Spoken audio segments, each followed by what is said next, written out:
Mais ce sont ceux qui ont des divergences d'opinion qui doivent dialoguer. Ce sont eux qui doivent faire montre de bonne volonté, de leur capacité à prendre langue. Donald Trump a dit être préoccupé par le Venezuela. Il a dit vouloir aider le Venezuela. Bien. Je suis prêt. Je suis prêt à parler ouvertement de toutes les questions dont il voudra parler, dont voudra parler le gouvernement des États-Unis. Avec humilité, franchise, sincérité.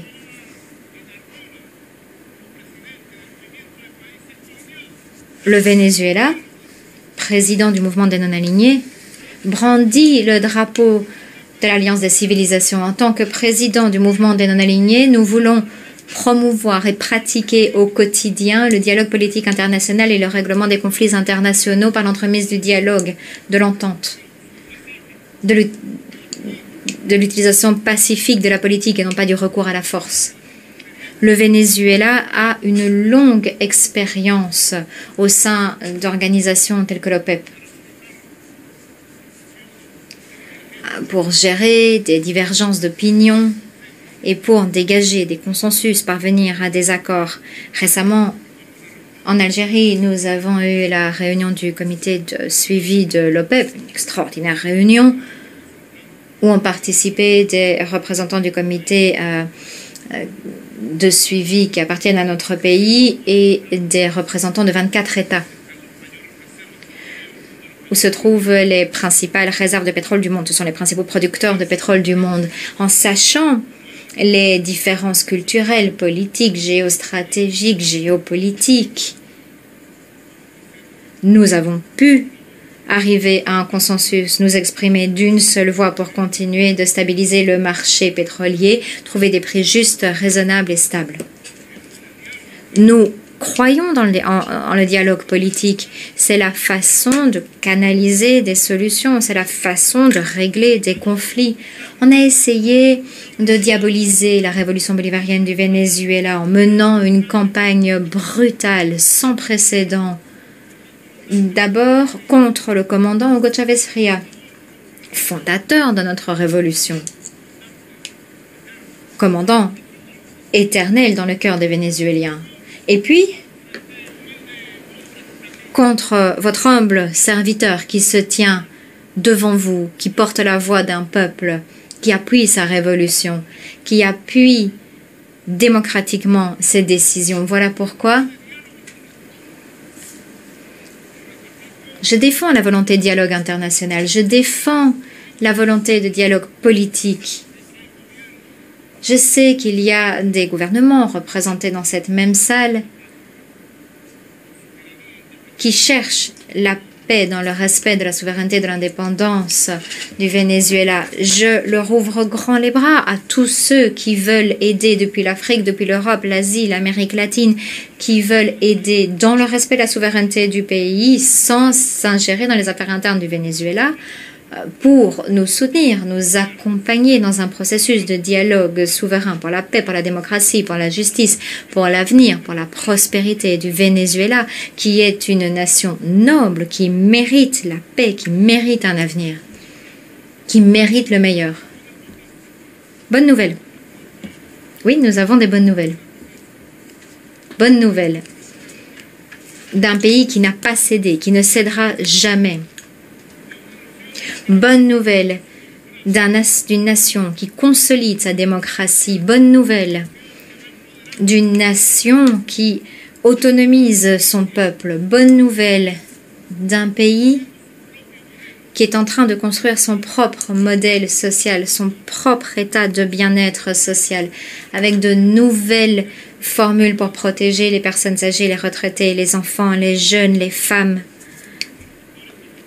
aux pans de la société qui en ont le plus besoin, la classe ouvrière, des bonnes nouvelles. Voilà ce que nous portons également concernant l'effort de redressement économique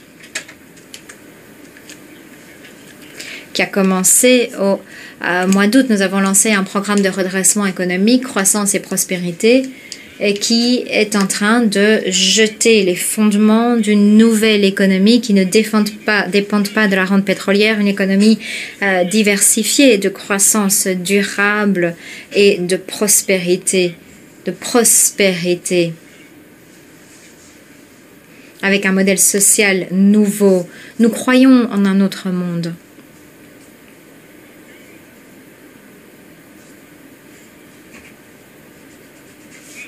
Notre génération a vu passer et disparaître ce monde bipolaire avec les deux blocs, la guerre froide. Il semblerait que certains, dans leurs attaques contre la Chine, la Russie, des modestes pays comme le Venezuela, voudraient revenir à cette époque en menant la lutte et le combat contre des pays tels que la Russie ou la Chine.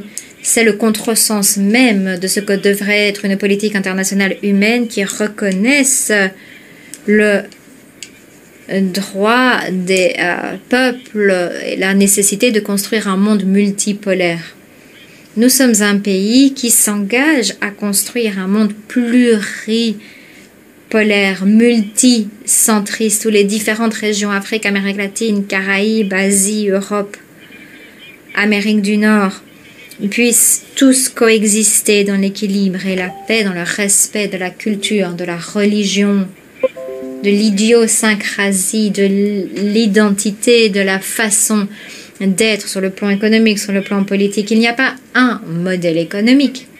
Nous ne pouvons pas accepter l'imposition d'une pensée unique, d'un modèle économique unique. Nous ne pouvons pas accepter l'imposition d'un modèle culturel unique, d'un modèle politique unique. On cherche à uniformiser l'humanité dans une seule pensée. Non, nous revendiquons la diversité culturelle, religieuse, politique de l'humanité, de notre monde. Et voilà pourquoi nous défendons l'émergence de ce monde depuis le mouvement des pays non alignés, un monde de justice, un monde de justice. Nous disons notre solidarité envers le peuple arabe de Palestine. La justice en Palestine doit arriver pour respecter le territoire historique créé par notre organisation des Nations Unies. Brandissons le drapeau du peuple palestinien. Soutenons l'appel lancé par les Nations Unies pour que cesse l'infâme blocus criminel qui dure depuis 50 ans contre le peuple cubain. Ça suffit. Ces méthodes anachroniques d'une autre époque que l'on cherche à continuer d'imposer au peuple cubain et que l'on cherche aujourd'hui à imposer à d'autres peuples comme le peuple vénézuélien. Dès demain, votons pour la résolution des Nations Unies qui sera présentée dans les jours à venir pour dire non au blocus, à la persécution économique et financière contre Cuba et exiger sa levée immédiate. Sa levée immédiate. C'est un monde à bâtir. C'est un monde à construire. Il y a 200 ans, notre région subissait les colonies, l'esclavagisme, les injustices. Il y a 100 ans, nos peuples se sont battus pour la liberté. Et aujourd'hui, au XXIe siècle, le moment est venu. L'occasion se présente à nous, sans l'ombre d'un doute. La République bolivarienne du Venezuela, depuis les idées de Simón Bolívar, sur la base de l'héritage du commandant Chavez, nous suivons encore l'exemple du commandant dont la voix résonne encore dans cette assemblée lorsqu'il avait exigé justice, justice et justice pour le monde, il avait exigé que cessent les pratiques impérialistes, la pratique des menaces, la pratique de l'extorsion des peuples. Aujourd'hui, nous pouvons affirmer que 20 ans de révolution se sont écoulés. Les 3 dernières années ont été les années les plus dures. D'harcèlement, d'agression, d'assaut. Mais je peux le dire aujourd'hui, 26 septembre 2018, nous avons subi des attaques économiques, financières, politiques, diplomatiques, médiatiques, des persécutions. Et je puis vous l'affirmer aujourd'hui, le Venezuela est aujourd'hui plus fort que jamais. Nous avons su résister, nous avons su tirer la force de nos entrailles historiques pour nous tenir debout, victorieux, prêts à continuer d'aller de l'avant pour construire un modèle social propre, celui de la révolution socialiste du 21e siècle. Nous le crions aux 4 vents. C'est une nouvelle révolution d'indépendance, de dignité, de justice. Aujourd'hui, nous sommes plus forts que jamais.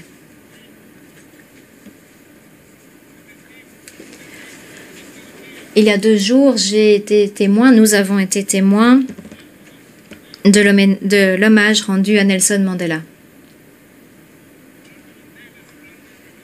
Parler de Mandela, c'est parler de rébellion. On a essayé de nous présenter un Mandela qui ne s'est pas battu, un Mandela un peu insipide, mais Mandela, c'est le courage, c'est le gant lancé à l'oppresseur. Et nous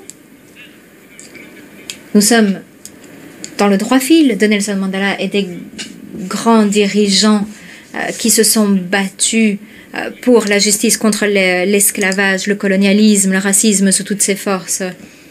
Nous avons vu l'hommage rendu à Nelson Mandela et nous nous sommes dit, tiens, Dieu que ce monde a changé.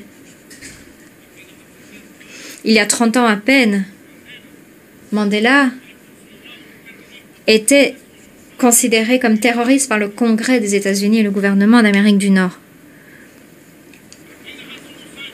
Il y a quelques années seulement, Nelson Mandela était inscrit sur la liste des sanctions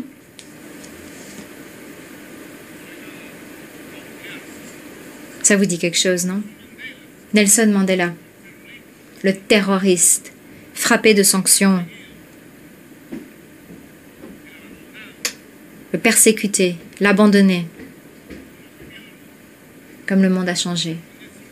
Aujourd'hui, Nelson Mandela, c'est une icône que nous embrassons avec amour et conviction. C'est un symbole de ce qu'il est possible de faire. Sans la rébellion, sans la lutte, si la justice peut s'emparer des nobles cœurs, des nobles esprits des peuples, j'ai confiance en l'avenir de l'humanité. J'ai confiance en le destin de ma patrie. J'ai confiance en l'avenir commun de cette communauté qu'est l'Organisation des Nations Unies. Et je vous le dis, après avoir survécu à des tentatives de coup d'État, à des attaques terroristes, je le dis, j'ai confiance en l'être humain, j'ai confiance en l'avenir de l'humanité. Et le Venezuela dit à l'Organisation des Nations Unies, nous avons confiance en les nobles idéaux d'un peuple qui, comme le peuple vénézuélien, ne s'est jamais rendu et ne se rendra jamais. Merci beaucoup, compatriotes du monde. Comptez sur le Venezuela pour les grandes causes de l'avenir de notre organisation, de l'avenir de notre monde pluripolaire. Bonne soirée à tous et à toutes. Merci.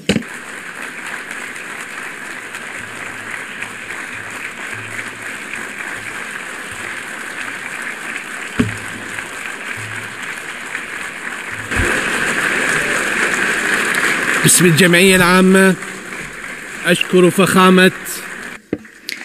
Au nom de l'Assemblée générale, je remercie Son Excellence Nicolás Maduro Moros, président de la République bolivarienne du Venezuela, et je prie les délégués de rester à leur siège alors que nous raccompagnons Son Excellence.